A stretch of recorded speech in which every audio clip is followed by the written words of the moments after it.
Welcome to this week's video. We're starting off at Yellow River State Forest in Iowa, and we're heading out from here.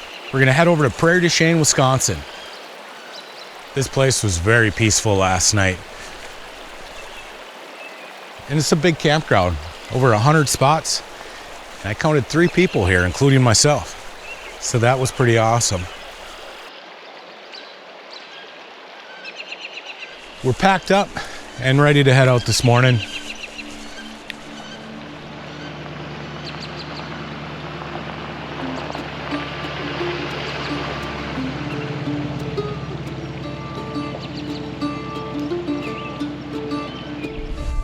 Mandy said last night there was a bunch of owls that were keeping her awake. Other than that, I slept like a rock. I didn't hear a thing last night. Being tucked away in this valley, and there's no major roads anywhere even close by this state forest, it was really quiet.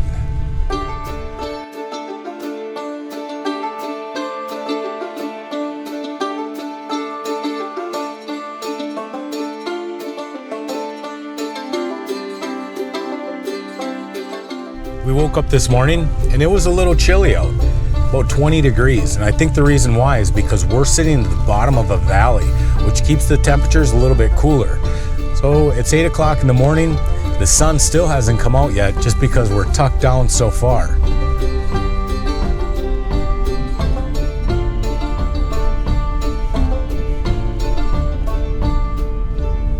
Being able to drive through the little creek beds, it's pretty cool too.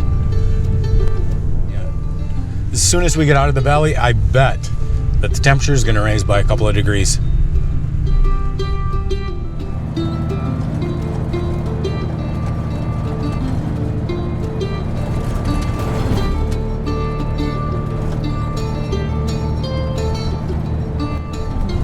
So we just passed through Harper's Ferry on our way to Prairie Du Chien, Wisconsin. And I think I'm saying the name right. I have no idea. Back on the Great River Road.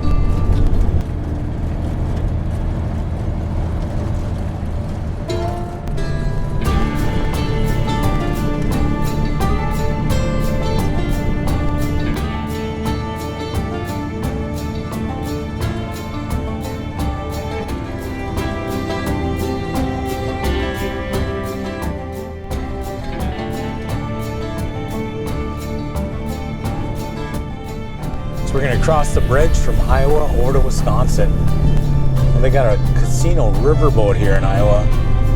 It's kind of cool.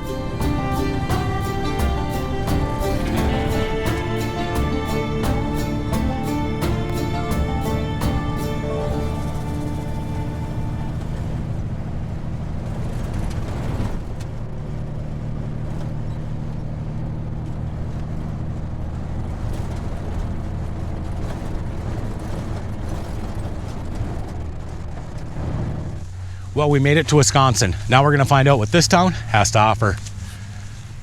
This is a statue of Reverend James Marquette, and it says that he's the one who discovered the Mississippi River here at Prairie Du Chien in Wisconsin. That was back June 17th, 1763.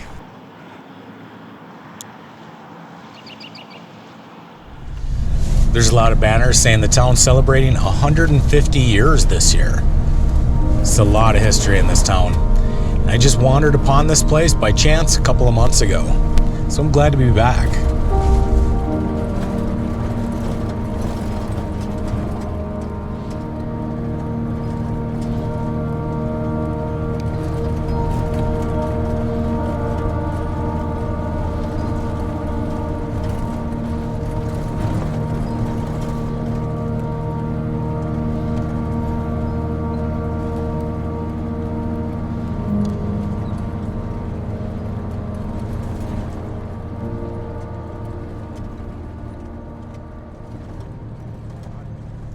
There's a big area in town that must be like a city park, and inside the city park is tons of historic buildings. Let's go check out the first one. So this is the Reed House. And it looks like they've turned it into almost like a chamber building of sorts. It's St. Fro Island Attraction and Events.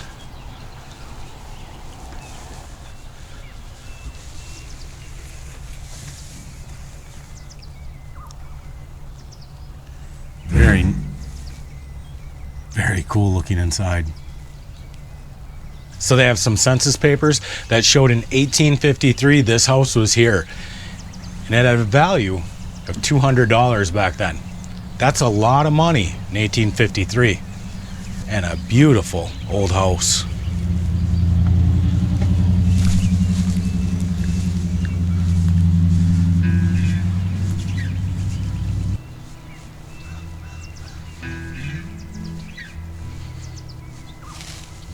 This is a beautiful old building. It's the Dowsman House. Definitely want to go see what this place is all about. Construction of the hotel began in the summer of 1864, and the hotel was appropriately named the Railway House when it opened to the public, and it was soon hailed as one of the most impressive hotels in the Midwest. Over the past 100 years, the Dowsman House was used as a chemical company, a meatpacking plant, and a storage facility. Groundbreaking for the construction on the Dowsman House took place while President Lincoln was in office. In 1867, they named the Railway Hotel changed to the Dowsman House.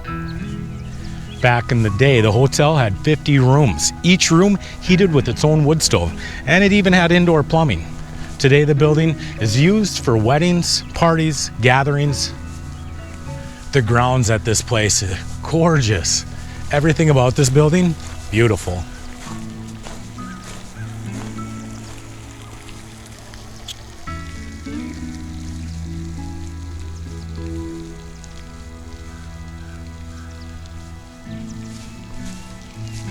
Beautiful water gardens.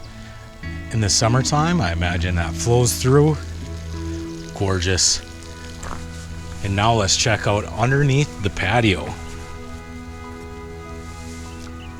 Wow. This is pretty cool. That's awesome. The stories that this place could tell. Oh my gosh. Can you imagine it? I just saw a big fish take off in this pond. How is that possible? You would think that they would have froze out and died over the winter.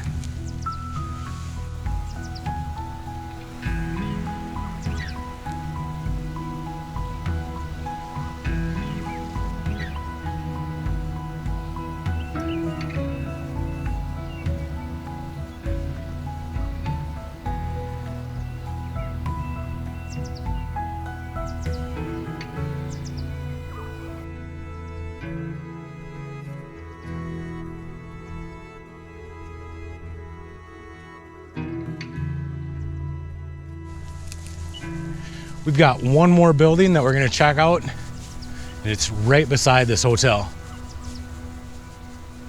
This little white house dwarfs the hotel, and it kind of looks out of place. Let's go see what the history is on it. This is the Rolette House. Joseph Rolette was the last Canadian-born fur trader to dominate Prairie Du Chien. This house was his final effort to fit in with the Americans who were taking control of the old French-Canadian village at the end of his life. Rolette came from West Montreal in 1805. His work as a trader required balancing the cultures of French-Canadian voyageurs, the Dakota people, and the British merchants. He fought for the British during the War of 1812 and later became a U.S. citizen. Some people distrusted Rolette's shifty loyalty, but many still relied on the business network he built by working with all sides. Rolette never lived in the house. He died in 1842 before it was complete. This is the next beautiful old home down the sidewalk. This stone house began as one woman's haven from a crumbling marriage. Jane Fisher married fur trader Joseph Rolette, 1818. Jane was 23 years younger than Joseph, but their marriage joined property from two wealthy families. The relationship soured, and in 1836, the couple signed a separation contract. Joseph agreed to build Jane this house and provide her a regular allowance of goods. In return, Jane agreed to separate without a divorce and allowed Joseph to keep their real estate. In an era when law forbid married women from holding property, the Wisconsin Supreme Court set a notable precedent by upholding Jane's contract for a separate allowance. Turned out to be a beautiful day.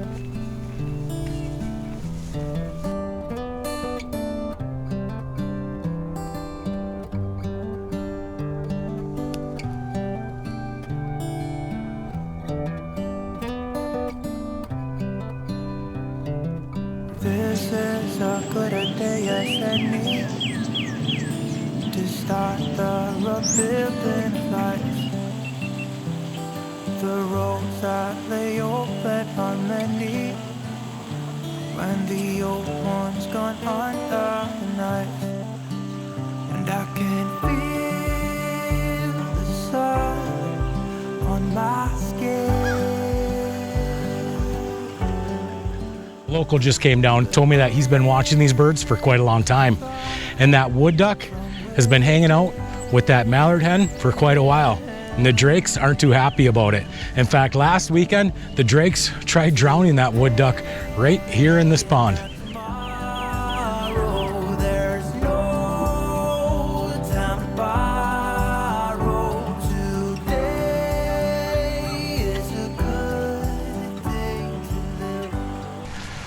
Well, I think we're just about coming to an end with Prairie Du Chien. Very cool town, and there's no doubt that I could spend a whole entire weekend just here. We're gonna drive a couple hours, stop near Stillwater, and make lunch. I'll catch up with you guys then. Golly, that's a good looking truck camper. Our next stop is gonna be in Stillwater, Minnesota. We're gonna go home through Wisconsin. We've already checked out the west side of the river. Now we're gonna check out the east side of the river.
To avoid the cities, we jumped into Wisconsin. We're just a couple miles away from the river, but it's amazing how the landscape changes. Everything now is flat and fields.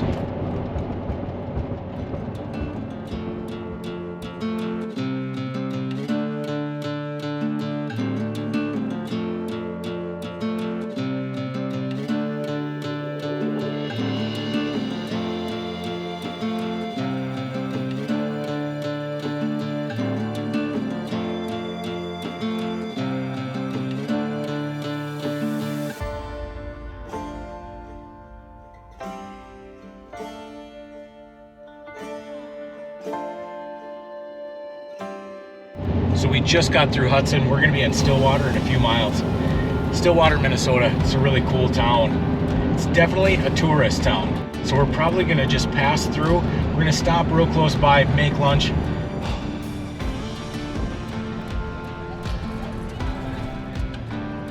All right, you guys will see how busy this town can get. Sometimes it's just nuts. Like I said, not truck camper friendly.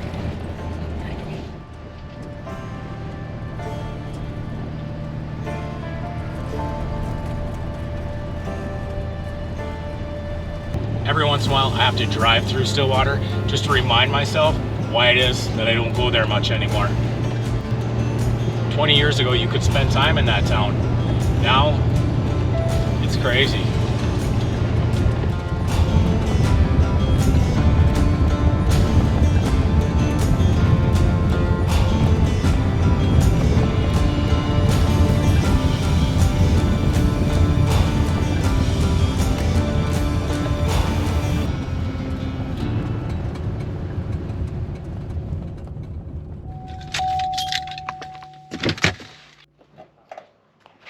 We got out of town about a mile. We stopped at a historic site. Nobody in the parking lot. We have it all to ourselves. We even put the slide out on the camper. This is about the only spot that I could find close to Stillwater that wasn't crazy with people. Let's go inside and make lunch.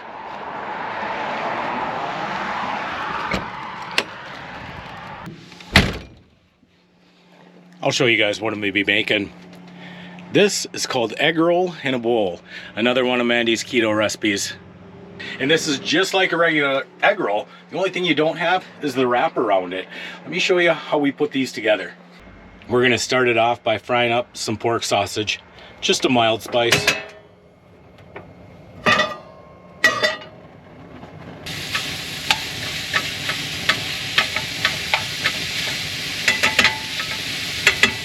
Now we're just gonna let this brown.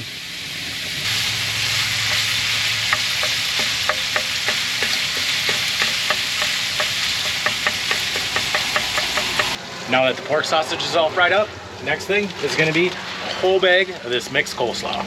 This here we're just gonna dump in a little at a time and let it cook down.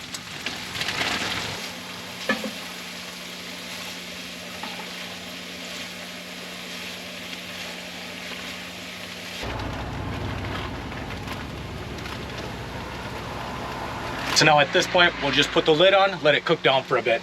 I do have the heat turned down low, just to make sure that nothing's gonna burn.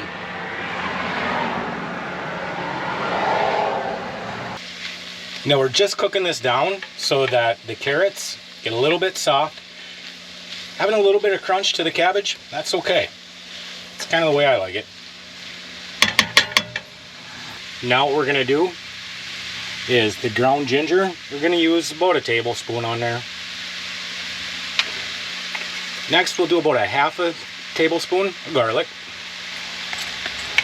Then we've got our soy sauce, and it's gonna be 2 tablespoons.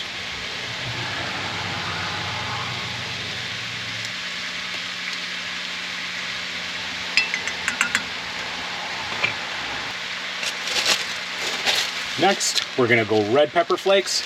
Just gonna do a pinch of them.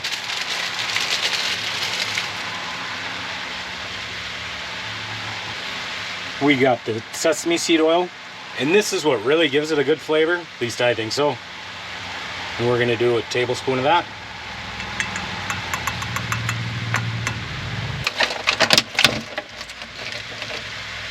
And we'll finish it off with 2 eggs.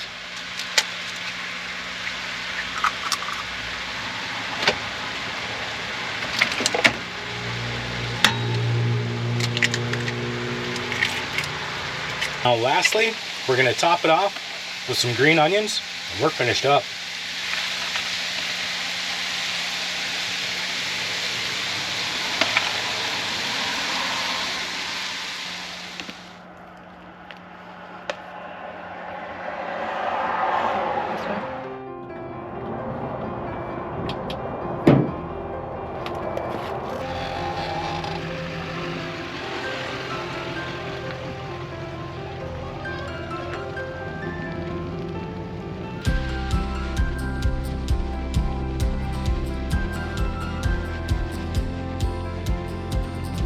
About 45 minutes from home, and I'm noticing there's a lot more snow on the ground up here. I'm guessing it's going to be a couple of more weeks before I can get up to the North Shore and start doing some boondocking.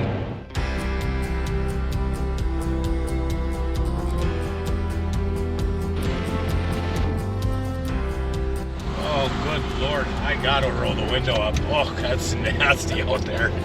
Oh, jeez Louise. Joys of living in central Minnesota come the end of March. Can't even roll your windows down anymore. Farmers are out in the fields spreading all the manure. It is pungent out there.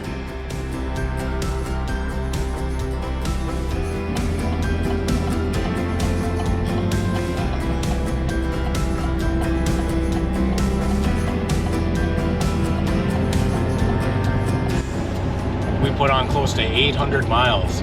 Made our way from Minnesota down to Iowa, over to Wisconsin. It was pretty productive. I hope some of my friends back home realize that just because you have 2 days off doesn't mean that you just have to sit around the house, wait for work on Monday again.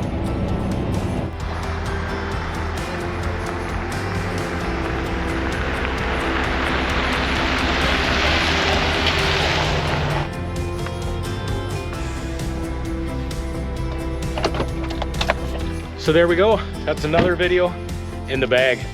So until next week, be kind, be honest. We'll see you down the road.